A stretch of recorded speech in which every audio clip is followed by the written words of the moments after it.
علی محمد خان صاحب، جی السلام علیکم۔ وعلیکم السلام۔ بات ہم کر رہے ہیں پی ٹی آئی کی سیاست پہ۔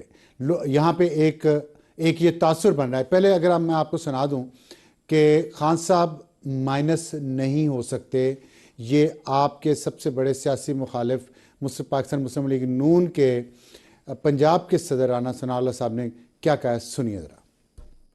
خان صاحب ویسے مائنس ہو رہے ہیں سیاست سے؟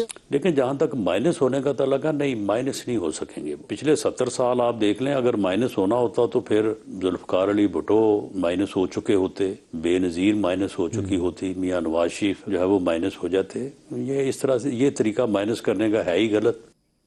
علی محمد خان صاحب، آپ نے سنا، آپ کے مخالف ہیں، آپ کی حکومت میں ان کو سزائے موت کا ایک ان پہ کیس بنایا گیا، جھوٹا تھا، اور بہت سارا عرصہ جیل میں رہے، کتنے ظلم ہوئے۔ وہ کہہ رہے ہیں کہ عمران خان سیاست سے مائنس نہیں ہو سکے، تو یہ بات تو آپ کے سب سے بڑے سیاسی مخالف کی طرف سے طے ہو گئی۔ اب سیاست کرنی ہے خان صاحب نے، ان کی جماعت نے۔ ایک تاثر یہ ابھر رہا ہے کہ خان صاحب کو سیاسی اور جمہوری رستے پہ وہ یوٹیوبرز نہیں چلنے دے رہے، اور کچھ لوگ جو باہر بیٹھے ہوئے ہیں، آپ کی جماعت سے ان کا تعلق ہے، وہ اس طرح کی ایک اگریسو قسم کی انہوں نے ایک نیریٹو بنایا ہوا ہے، جس میں خان صاحب مسلسل اگر جیل میں رہیں، پی ٹی آئی کی لوکل قیادت جیل میں رہے، اور یہاں کے جو پی ٹی آئی کے ورکر ہیں وہ مرتے رہیں، زخمی ہوتے رہیں، جیلوں میں رہیں، اور ان کے ڈالرز بنتے رہیں۔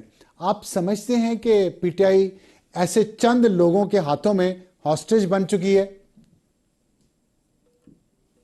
جی میں نہیں سمجھتا ایسا۔ بسم اللہ الرحمن الرحیم، اللہم صلی علی محمد وعلی آل محمد۔ افسر صاحب، سب سے پہلے تو جو بات آپ نے رانا ثناء اللہ کی ہے، وہ میرا بھی نکتہ ہے۔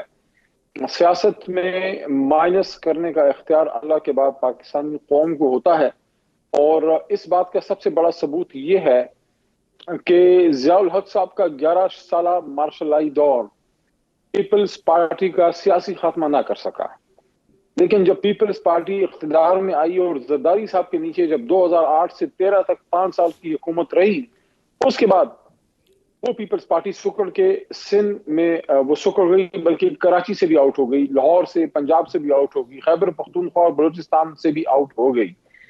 تو یہ اختیار بند کمروں میں بیٹھے کچھ لوگوں کا نہیں، بلکہ پاکستانی عوام کا ہے کہ وہ پرفارمنس کی بنیاد پہ اگر کسی کو مائنس کرنا چاہیں، اور مائنس کا مطلب سیاسی خاتمہ بھی نہیں ہوتا۔ سیاست میں کبھی آپ بیک سیٹ پہ جاتے ہیں، کبھی آپ فرنٹ پہ آتے ہیں، عوام آپ کو ووٹ کرتی ہے، آپ حکومت میں آ جاتے ہیں، آپ کو ووٹ آؤٹ کر دیتی ہے، آپ پارلیمنٹ میں اپوزیشن میں یا پارلیمنٹ سے ہی باہر ہوتے ہیں۔ جیسے مثال جماعت اسلامی، اس وقت جماعت اسلامی کا قومی اسمبلی میں ایک بھی ممبر نہیں ہے۔ وہی جماعت اسلامی ہے جو کسی زمانے میں اپوزیشن لیڈر ان کا تھا، ان کا اور جمعیت کا مشترکہ مولانا فضل الرحمان صاحب، یہ قاضی حسین احمد صاحب کے زمانے کی بات میں کر رہا ہوں۔ اب اس دوسرے نقطے پہ آتے ہیں جو آپ کا مین مدعا ہے۔ جی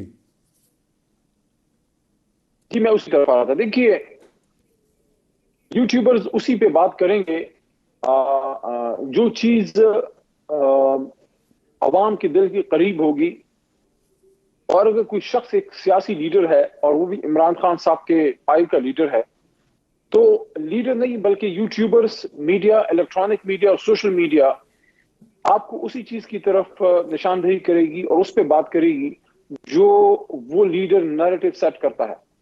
عمران خان صاحب جیل میں بیٹھ کے اور ان کے کہنے پہ ہماری جو پولیٹیکل لیڈرشپ ہے، جس میں بیرسٹر گوہر چیئرمین ہیں، یا جنرل سیکرٹری سلمان راجہ ہیں، یا وزیر اعلیٰ خیبر پختونخوا جناب گنڈا پور صاحب، یہ اس نیریٹو کو لے کے جاتے ہیں، اور اس نیریٹو کی بنیاد پہ پھر یوٹیوبرز جو ہیں وہ بات کرتے ہیں۔ یوٹیوبرز نہیں بلکہ عمران خان صاحب نیریٹو سیٹ کرتے ہیں، جس پہ یوٹیوبرز اپنی رائے کا اظہار کرتے ہیں۔ ہاں، یہ بات البتہ صحیح ہے کہ جو لوگ اس وقت ہمارے پوائنٹ آف ویو سے متفق ہیں اور ہمارے نیریٹو کو سپورٹ کر رہے ہیں، لوگ ان کو زیادہ دیکھ رہے ہیں۔ جو ہمارے خلاف بات کرتے ہیں، لوگ ان کو نہیں دیکھ رہے، کیونکہ لوگ دلوں میں تحریک انصاف کو اور عمران خان صاحب کو جگہ دے چکے ہیں۔ اچھا، یہ فرمائیے گا، آپ نے یہ بات آپ نے بھی کی، ظاہر ہے میں بھی اس پہ متفق ہوں کہ مائنس نہیں کیا جا سکتا۔ تو ایک سیاستدان کو سیاسی اور جمہوری راستہ اختیار کرنا چاہیے، یا لاٹھی ڈنڈے جھگڑے کا، جیسے کہ آپ کے ابھی جو جنید اکبر صاحب جن کو صوبائی صدر بنایا گیا ہے، ان کے میں آپ کو الفاظ صرف بتا رہا ہوں کہ اللہ مجھے اختیار دے، میں ان سب کو نشان عبرت بناؤں گا. کون سا سیاستدان اس طرح بات کرتا ہے؟ اگر Upgrade the way you trade with the Exness mobile app. Trade with fast execution and seize opportunities in milliseconds. کوئی دلوں کو اس طرح کے الفاظ سے جوڑتے ہیں. فرق کیا ہے پھر ایک فیشسٹ میں اور سیاستدان میں؟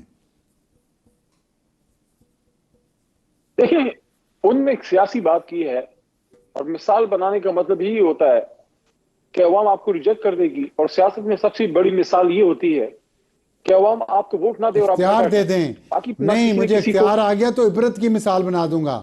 یہ نہیں کہا کہ عوام بنا دیں. ان کے اختیار میرے پاس، اللہ اختیار دیتا ہے نا. اللہ اختیار دیتا ہے تو اللہ دیکھتا بھی ہے کہ آپ استعمال کیسے کرتے ہیں. ماضی میں جس طرح اختیار استعمال کیا گیا اس پہ معذرت کی نہیں ہے ابھی تک، اور اگلا اختیار آنے پہ کہہ رہے ہیں کہ عبرت کی مثال بنا دیں گے. مطلب یہ سیاست کس طرح کی ہے مجھے آپ سمجھائیں.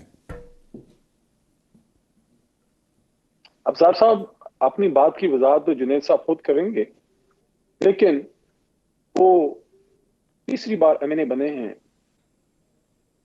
اور ابھی پی اے سی کے چیئرمین ضرور بنے ہیں، لیکن ان کے پاس کمیٹیوں کی چیئرمین شپ بھی رہی ہے، اور وہ ایک ایسے صوبے سے ان کا تعلق ہے جہاں ان کی جماعت یعنی میری جماعت پاکستان تحریک انصاف کی حکومت ہے پچھلے 10-11 سالوں سے.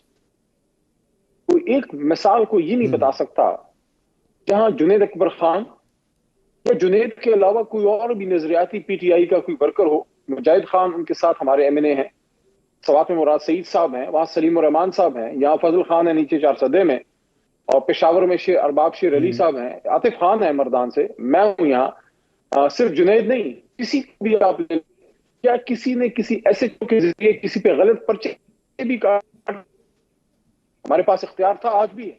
نہیں، ہم قانون کو فالو کرتے ہیں کیونکہ یہ ہمارا دین ہمیں اس سے منع کرتا ہے. ہمارا لیڈر جو ہے عمران خان وہ رول آف لاء ماننے والا آدمی ہے. مولانا فضل الرحمان کے رائٹ ہینڈ مین پہ ڈیرہ اسماعیل خان میں غلط پرچہ درج کیا گیا. لیکن چلیں اس کو رہنے دیں. میرا یہ سوال ہے، 12واں سال ہے آپ کی حکومت کو کے پی میں.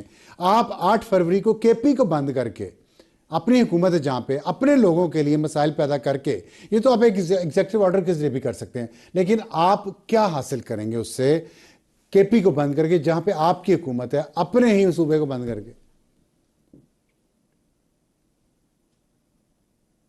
ابصار عالم صاحب ابھی تو صوابی میں جلسے کا پلان ہے، کیا انہوں نے احتجاج کے سلسلے کو مزید بڑھانا ہے وہ تو پارٹی لیڈرشپ کے ساتھ مشورے کے بعد ہی اس کا فیصلہ ہوگا. کہا ہے انہوں نے کہ ساؤتھ سے موٹر وے بند کر دیں، وہاں سے شارع ریشم بند کر دیں، یہاں سے جی ٹی روڈ بند کر دیں، یہ سب کہا ہے